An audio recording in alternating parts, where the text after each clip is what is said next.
With over 2 selections in Bihar Higher Judicial Services, 3 selections in Chhattisgarh Higher Judicial Services, and over 40 selections in 32nd Bihar Judicial Services.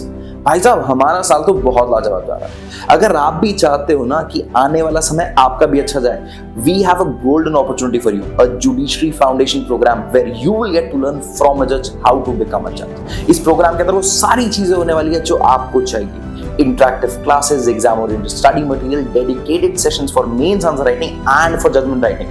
और भी बहुत सारी चीजें हैं, उनके बारे में और जानकारी चाहिए ना तो नीचे दिए नंबर पर तुरंत कॉल करिए। नमस्कार, मेरा नाम आयुष ताम्रकार है। मैं मुंगेली जिले का रहने वाला हूँ। मेरी प्रारंभिक स्कूलिंग मुंगेली के रेनबो स्कूल से हुई है। उसके बाद 9वीं से 12वीं तक की पढ़ाई मेरी सेंट जेवियर्स स्कूल में ही हुई है। उसके बाद मैंने 1 साल का ड्रॉप लिया था IIT JEE की तैयारी करने के लिए। उस बीच मैंने पाया कि मुझे इंजीनियरिंग उतना अट्रैक्ट नहीं करता है, मुझे इंजीनियरिंग उतना पसंद नहीं है।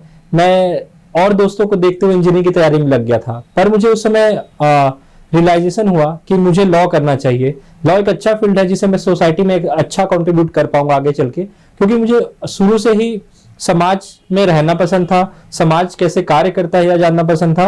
और मैंने उसी बीच जब मैंने सोशल साइंस में पढ़ा था कॉन्स्टिट्यूशन, तो वह मुझे ज्यादा अट्रैक्ट करता था कि समाज कैसे एक स्तर पे चलता है, संविधान कैसे समाज के फंक्शनों को रन करती है।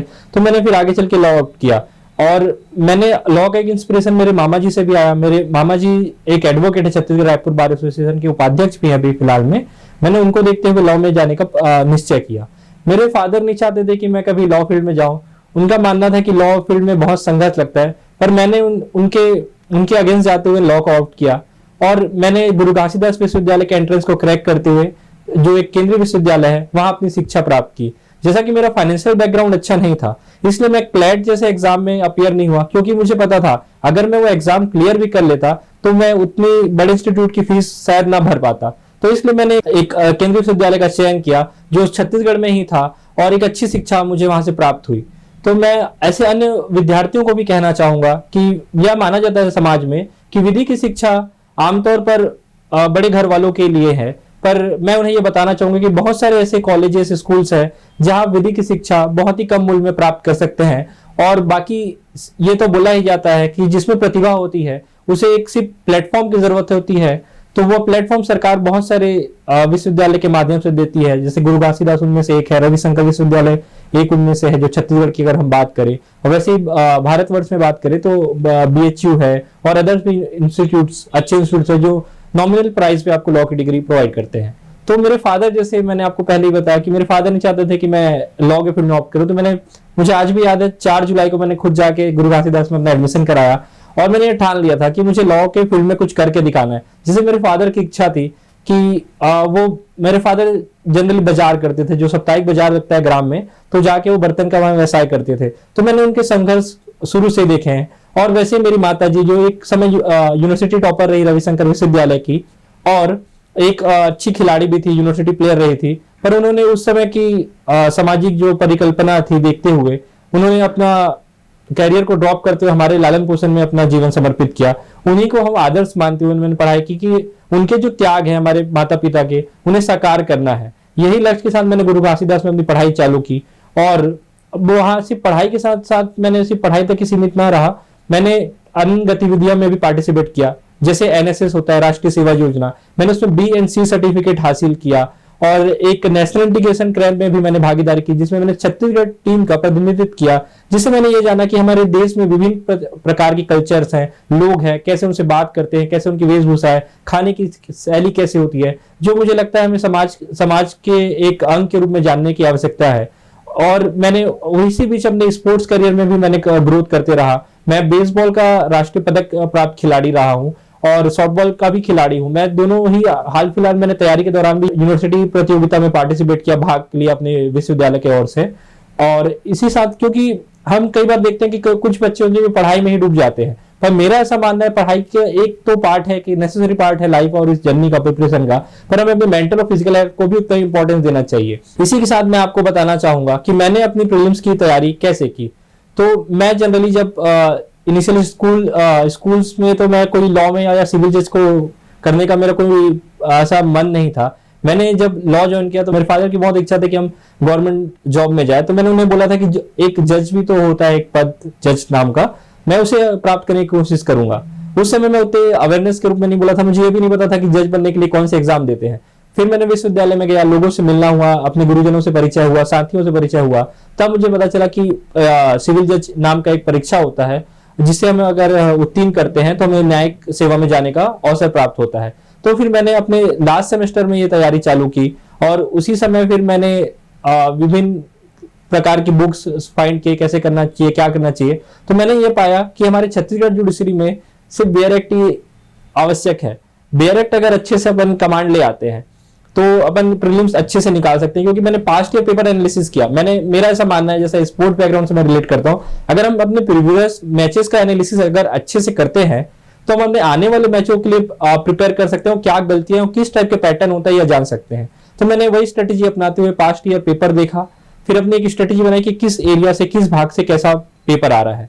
फिर मैंने एक एक करके सब्जेक्ट उठाए, जैसे छत्तीसगढ़ सिविल जज में 15 सब्जेक्ट आते हैं, तो मैंने एक एक सब्जेक्ट करके उठाया। जैसे with over 2 selections in Bihar Higher Judicial Services, 3 selections Chhattisgarh Higher Judicial Services and over 40 selections in 32nd Bihar Judicial Services, भाई साहब हमारा साल तो बहुत लाजवाब जा रहा है। अगर आप भी चाहते हो ना कि आने वाला समय आपका भी अच्छा जाए, we have a golden opportunity for you, a Judiciary Foundation program where you will get to learn from a judge how to become a judge। इस प्रोग्राम के अंदर वो सारी चीजें होने वाली है जो आपको चाहिए।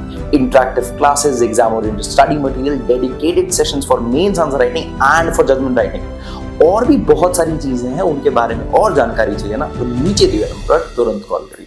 अगर हम बात करें छत्तीसगढ़ प्रीलिम्स एग्जाम की, तो हम इसे 3 भाग में बांट सकते हैं। पहला होता है मेजर्स लॉ, जिसमें आते हैं हमारे CrPC, IPC, evidence, constitution, CPC. ये जो मेजर्स लॉ होते हैं वो आते हैं। उसके बाद होते हैं माइनर्स एक्ट, जैसे contract, specific act, registration act, court fees act, और कुछ लोकल लॉज होते हैं जैसे rent control, land revenue code, excise act. तो हमें सभी तीनों का एक कॉम्बिनेशन बनाना होता है। तो मैंने जब शुरुआत की अपने प्रीलिम्स की तैयारी की, तो मैंने क्या किया, मेजर एक्ट से पहले उसे हाथों में लिया और उसे पढ़ना चालू किया। धीरे धीरे मैंने सेक्शन वाइज रीडिंग की, उसे रिमेंबर करने की कोशिश की, धाराएं क्या बोलती है समझने का प्रयास किया, और एक रीडिंग किया तो उतना इन डेप्थ नॉलेज मुझे नहीं हुआ, पर एक रीडिंग से ये समझ आ गया कि लॉ कैसे पढ़ना है, कैसे उसे रीड करना और कैसे उसे अप्लाई करना है। फिर मैंने उसके दोबारा रीडिंग किया। फिर जो की नोट्स होते हैं, जैसे कई बार हमको देखने मिलता है कोई डेट्स होते हैं या किसी जुरिडिक्शन के नाम होते हैं या किसी अथॉरिटी की पावर होती है, वो सबको हमें मार्क करते चलना चाहिए। एक बार हम वो मार्क कर लेते हैं सेकंड रीडिंग में, तो हमें फिर हमने थर्ड रीडिंग बनानी चाहिए। थर्ड रीडिंग में हमें यह ध्यान रखना चाहिए कि जब हम थर्ड रीडिंग करते हैं तो जो हमें हाईलाइट किए हैं और अपने एक साथ में एक नोट्स बना देना, रेडी कर लेना चाहिए, क्योंकि यह देखने को मिलता है कि जब मेन डेट अनाउंस हो जाती है तो हमारे पास उतना समय नहीं रहता कि हम पूरा बुक फिर से रिवाइज कर सके। तो अगर हम शॉर्ट नोट बना लेते हैं तो हमें रिवीजन करने में बहुत हेल्पफुल होता है। इसी को मैंने आदर्श मानते हुए अपना एक शॉर्ट नोट्स बनाते गया। हर एक सब्जेक्ट का मैंने शॉर्ट नोट्स बनाया और लगभग मैंने अपने पूरे 15 सब्जेक्ट्स को 50 पेज में कंप्लीट कर लिया था। और जैसे ही प्रीलिम्स की डेट आई, मैंने वो रिवीजन को कंटिन्यू किया। साथ ही अगर जब हम ये प्रक्रिया पूरी कर लेते हैं, बेयर रेट रीडिंग एंड अपने शॉर्ट नोट बना लेते हैं, तो हमें आगे अग्रसर होकर मॉक टेस्ट देने में लगना चाहिए। और जैसे विभिन्न प्रकार के मॉक टेस्ट होते हैं, कोई बुक से पढ़ता है, कोई ऑनलाइन प्लेटफॉर्म से पढ़ता है। मैंने जनरली, मेरी फाइनेंशियल स्थिति उतनी अच्छी नहीं थी, मैं ज्यादा कोचिंग पर रिलाई ना करते हुए मैंने ऑनलाइन सोर्सेज खोजने की कोशिश की। तो मैंने पाया अनअकैडमी, जिसमें फ्री टेस्ट बहुत सारे कराए जाते थे, तो मैंने उसमें एनरोल किया। मैंने बहुत सारे टेस्ट दिए जिसमें उसमें विभिन्न प्रकार के शिक्षक अलग अलग सब्जेक्ट के टेस्ट लेते थे, तो मैंने वो टेस्ट को दिया। पहले मेरी स्कोर अच्छा नहीं आती थी, फिर मैंने एक टारगेट बनाया, नहीं अगर कोई अगला व्यक्ति कर सकता है तो मैं वो क्यों नहीं हो सकता। तो मैंने अपना माइंडसेट वैसा प्रिपेयर किया। बहुत सारे शुरू में मुझे रैंक पीछे आते थे, फिर मैंने एक टारगेट बनाया कि मुझे पहले टॉप 50 में आना है। जब मैं टॉप 50 में आने लगा तो मैंने अपना एक टारगेट सेट किया, मुझे टॉप 10 में आना है। फिर जब मैं टॉप 10 में फॉल करने लगा तो मैंने यह पाया कि मुझे फर्स्ट रैंक लानी है, तो मैं वो टेस्ट में फर्स्ट रैंक हासिल करने लगा, फर्स्ट सेकंड थर्ड रैंक भी होल्ड करने लगा। तो उससे मुझे क्या है, कॉन्फिडेंस बूस्ट हुआ कि जो मैं पढ़ रहा हूं। और एक आंसर फाइंडिंग का एक तरीका होता है, कई बार देखने को होता है कि विद्यार्थी पढ़ तो अच्छा लेता है, पर हमें जो प्रीलिम्स एग्जाम की मांग है उसको भी समझना बहुत आवश्यक है। उसमें हमें कोई ओरली पूछने वाला नहीं है कि आपका कॉन्सेप्ट क्या है, वहां में एक 4 ऑप्शन वाले एक प्रश्न मिलेंगे जिसमें उत्तर वही है, हमें सही उत्तर को खोजना है। तो वह एक स्किल है। कि आप लगातार जब मॉक बनाएंगे, इन डेप्थ मॉक बनाते रहेंगे एक्सेसिव रूप से, तो आपको वह सब चीजें समझ आएगी कि कौन से आंसर कैसे फाइंड किए जाते हैं। कई बार हमें देखने को मिलता है कि हमें दो उत्तर पता है और दोनों में क्या बेस्ट है ये भी खोजने की कला होती है, तो वो मॉक देने से ही आएगा। जैसा कि मैं आपको बताना चाहूंगा कि मैंने अपने प्रीलिम्स तैयारी के दौरान किन किन चीजों पर रिलाय किया मॉक टेस्ट के लिए। तो अनअकैडमी उनमें से एक चैनल रहा। वैसे ही अनेक प्रकार के चैनल यूट्यूब में भी अवेलेबल है। डिफरेंट टीचर्स वहां पे टेस्ट लेते हैं, कॉन्सेप्ट बताते हैं। तो मुझे कभी कोई डाउट होता तो मैं यूट्यूब से देख लेता था और लगातार मॉक उस पर देते रहा।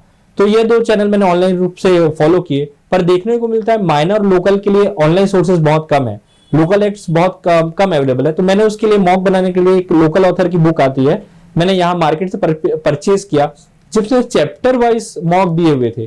तो उस मॉक को मैंने लगातार लगाया और उससे मेरा कॉन्फिडेंस बूस्ट हुआ।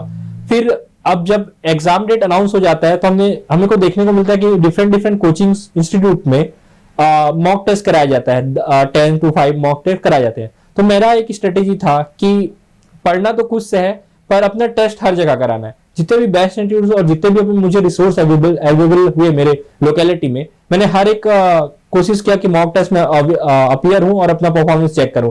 तो उस बीच मैंने बहुत सारे मॉक दिए। लगभग प्रीलिम्स के पहले मैंने 50 से अधिक मॉक्स दिए थे, फुल फ्लेज मॉक्स जो 100 पेपर के होते हैं। दूसरा चीज होता है, बच्चे कई बार यह गलती करते हैं कि वो पूरा पेपर पढ़ लेते हैं प्रीलिम्स जब एग्जाम देने जाते हैं। तो मेरा ऐसा मानना है, हमें बनाना तो 100 क्वेश्चन है, हम एक बार में पूरा पढ़ लें या एक एक करके पढ़े, पर हम जब एक क्वेश्चन को ही अपना ध्यान केंद्रित करके अगर बनाते हैं तो गलती होने की संभावना बहुत कम हो जाती है। यही चीज मैंने किया सेकंड अटेम्प्ट में मैंने हर एक क्वेश्चन को एक इंडिविजुअल प्रश्न मानते हुए बनाते गया, सॉल्व किया। और मैंने ये पाया लास्ट में जब मैंने अपने कैलकुलेशन के रिजल्ट मिलाया मॉडल आंसर से, तो मैंने ये पाया कि मैंने आउट ऑफ 100 में 93 सही था। तो इससे क्या होता है, जब आप एक एवरेज कट ऑफ से ऊपर अगर मार्क्स प्राप्त कर लेते हैं तो आप निश्चित ही अगले दिन से मेंस की तैयारी में लग सकते हैं। क्योंकि बहुत सारे व्यक्ति एक कट ऑफ रेंज में फॉल करते हैं कि उनका होगा कि नहीं होगा, ये असमंजस में रहते हैं।